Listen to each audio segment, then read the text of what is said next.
Mua më duk tani sikur në një anije kozmike të dyja shkuam në Hënë ose në Mars dhe u rikthyem kësuar. Se ti po unë jam shenje tokës dhe nga mënyra se si biseduam. Po të pëlqen Vera? mirë, po s'kam ngrënë gjë sot, kështu që do pi pak. Pi pak, ose nuk e di, verën e kuqe nuk do të sugjeroja, sepse pa ngrënë do të binte në kokë.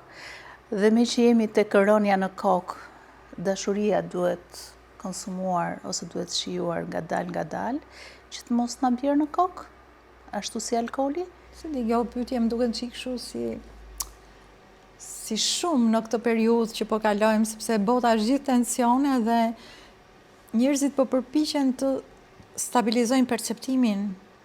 Dashuria është luks, thua. Po jo luks, është shumë e mirë dashuria, po dashuria e don një farë, se dashuria është një departure, një nisje, është një largim dhe do shumë fuqi në këtë kohë që ka kaq shumë tërheqje vëmendje nga dhuna, brenda dhe jashtë vendit, që të gjesh atë dashuria shkëputje, të gjesh forcën e shkëputjes.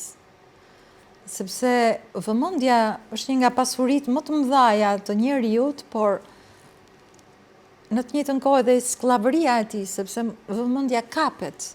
Kapet nga media, kapet nga puna, kapet nga detyrimet tjera, nga taksat, nga hallet. Do fuqi që të shkëputesh, por nga ana tjetër ndodh dhe kundërta e kësaj. Pikërisht e gjithë kjo ngarkesë mund ta çojë dikënd që të marrë arratin dhe të bëj... Të arratiset tek dashuria. Për të harruar të gjitha këto. Unë kështu besoj që dashuria është një formë arratisje dhe izolimi për të ndërtuar diçka jashtë bote, për të bërë botë në botë.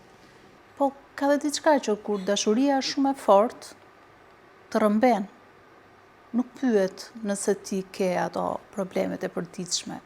Dhe nësa kam dëgjuar unë, ti vetë ke shprehur këtë, që dashuria është ndonjëherë si një bombë atomike brenda trupit.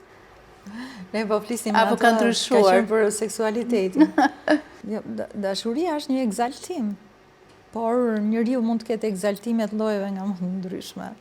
Ka egzaltime që mund t'ja hedhin dashurisë. Mund të jetë paraja, për shembull, pushteti.